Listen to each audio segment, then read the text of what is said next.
Hi guys, I am coming to you live from my 2-year-old's play tent. We are going to try to chat and broadcast from in here today. One, because I feel like being silly, but also because the lawn care guys are here outside and the constant buzzing is really bad, and I haven't been able to find a place in the house that I can get away from it.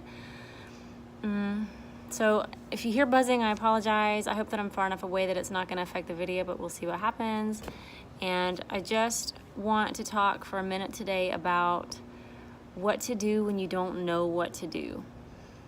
And the reason this has come up for me is actually, it's funny how things work. I don't believe in coincidence at all. I think that, everything is put together the way it is for a reason. I believe that we are given signs and synchronicities and people put in our life for certain reasons at certain times. And I'm just a big believer that everything is always working for us. It's always working like a great big symphony in the universe. And you know what I mean. You know what I'm trying to say there with that, I hope. Okay, so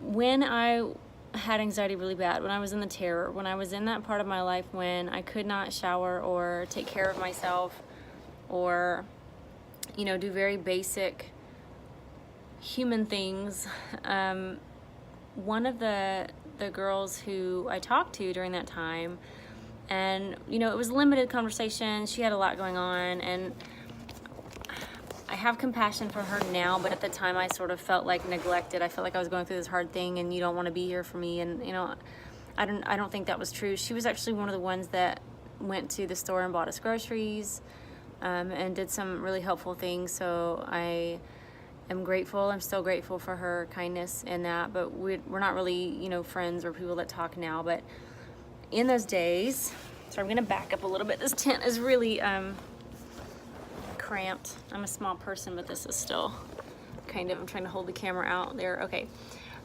So one of the best pieces of advice that she gave me was to do the little things. And I didn't understand what she meant, so she elaborated and said, do the laundry. Do something every day that is a normal thing that you would do in your normal life, because for me, it felt like the anxiety was eating me. It felt like it was dismantling my life. My older son was living temporarily with my dad because I just couldn't. And I really didn't want him to see me suffering the way that I was. And I thought that he's very sensitive, and I thought that it would really scare him to see me pacing and shooting up out of my bed or out of a chair, because I literally couldn't physically sit down. Rocking back and forth, because that helped me. So I was upset about that. I was upset about a lot of the things that were going on. I was confused about them. I was angry about them. I was so sad. I was in a really, had suicidal thoughts a lot during that time. And one of the best pieces of advice was what she told me was do a normal thing. Do the laundry. If that's all you can do the laundry. Sweep the floor. Do one thing that feels like a normal thing that you do or did in your life before the anxiety started eating you. And at the time, I was like, that's so stupid. That's not going to help me at all. That's so dumb. What are you talking about? And I didn't say that to her, but in my mind, I was like, yeah, okay, thanks. Doing the laundry is going to cure my anxiety, I'm so sure. But now, being on this side of it, it's something that I tell people often. And I think that it was such a sage piece of advice. It was such good advice, and it is good advice, because it is doing something normal to your day, normal to your routine, normal to your identity before you were this person with anxiety, is essential, I think, to making it back to that person, reaching the other side of your struggle. It's a small step towards conquering, because you're letting yourself know, you're letting your subconscious mind even know that this thing doesn't have me, it hasn't conquered me, I'm still in here, I'm still moving forward. And a lot of times we take for granted the smaller steps moving forward. We think that we have to make huge leaps, we have to make the change all in one day, we have to conquer this thing now and on our own and be so tough, and that's not accurate at all, and it's not how it worked for me. And I just wanted to advise you two things today, what to do when you don't know what to do. And that first one is literally just keep moving forward. Literally find one thing that felt normal for you, that feels normal, that was something that you did before this thing was the biggest thing in your life, and do that thing. Even if it's just laundry, if it's doing the dishes, if it's cooking a meal, if you can stand to do those things in your life, pick one and do it, and try to do that thing every day, or try to do a thing every day that feels normal for you, because I believe that it will have the same effect on you that it had on me. It was sort of an eye-opening, okay, you know, anxiety made me feel like I couldn't do anything. I couldn't do it for myself. It's a fight or flight panic. I'm so scared. It's all I can think of is I'm so scared that to be able to do something to show myself, I'm scared, but I'm still here. I'm scared, okay, I'm scared. And it's irrational and it's eating me alive, but I can do the laundry. You know, wars are not won by one large battle. They're smaller battles. They're a culmination of winning smaller battles. And I think that's true with anxiety and mental illness.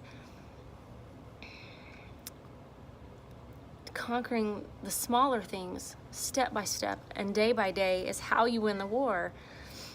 So I actually forgot what my other point was for today, so it's just going to be one thing. But it was really good advice. I didn't recognize it as good advice at the time. And I'm actually going to see this girl in a couple of days in a yoga class, and I'm super excited to see her and thank her.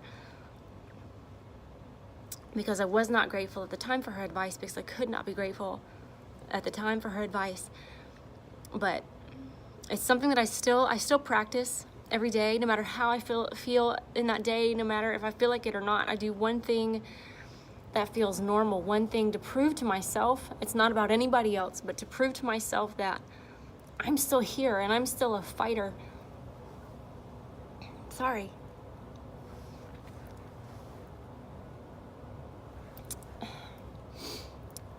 One of the best lines from any of the Rocky movies, and if you know me, you know that I love the Rocky movies so much because he's an underdog and he keeps getting knocked down and he keeps moving forward. Is the quote when he says, it's not about how hard you hit, it's about how hard you can get hit and keep on going.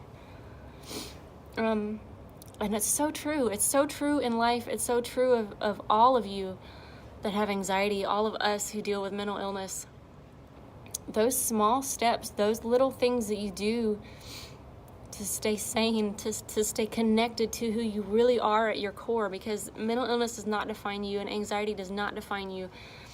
You're still you on the inside, and I know that. I know that because I was there, and I was telling people that all the time. I was like, look, I know this is not normal behavior for me. This is not typical behavior for me, and I can't control it, but I'm in here too. I'm still here, and I'm watching this happen from the inside, and it's terrifying, but I'm still here. So find those things that you can do in your life that feel normal, that make you feel connected to the person that you know that you are, that you were before this started, and that you will be when it's over. I think that doing things like this is the key to winning the battle and the war against anxiety. And I just wanted to share that with you today. So thank you for joining me in this really small, really hot now tent. I love you, live in courage, and we'll chat again soon. Bye. Hi again, guys. As soon as the video wrapped, I remembered what the other thing was that I wanted to say, so I'm going to go ahead and say it real quick. So the first point is to find something that you can do, even if it's just the laundry, like I mentioned so many times, and do that thing that makes you feel, I hate that I use the word normal so much, but I hope that you know what I mean when I say that.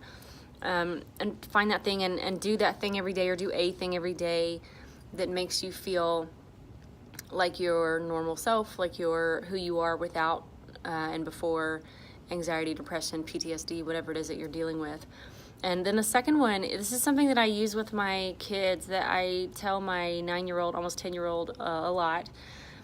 When something happens and he is so stuck trying to figure out what to do that he doesn't do anything. So for example, this is something that actually did happen. He spills Gatorade all over the carpet. And my kids, you know, they're not into the light-colored, white-colored Gatorades. It's always the bright red, the bright blue, the bright purple, the one that is going to stay in the carpet real good, okay? So he spills Gatorade, I think it was red, all over the carpet. And our carpet is beige, so it was awesome. And then I come into the room and I see him standing over this Gatorade and nothing's really happening, and I'm not sure where his mind is at. So I ask him like, hey bud, what's going on?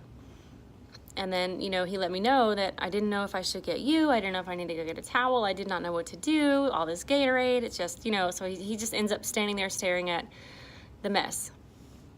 So I sat down with him and we had a little chat, and we came to an agreement with each other that the only wrong thing is to do nothing. The only wrong thing to do in a situation like that is to not make a choice. Okay? And that's true. It's so true for anxiety and mental illness also. It's so true for these moments in our lives. If you're looking right and you don't know if that's right, if you're looking left and you think that may be wrong, you don't know which way to go, just pick a direction. Make a decision, okay? Because that will be the right thing for you. The only wrong thing you can do is to stand still and not move and not make a choice, okay? The only wrong thing is to do nothing.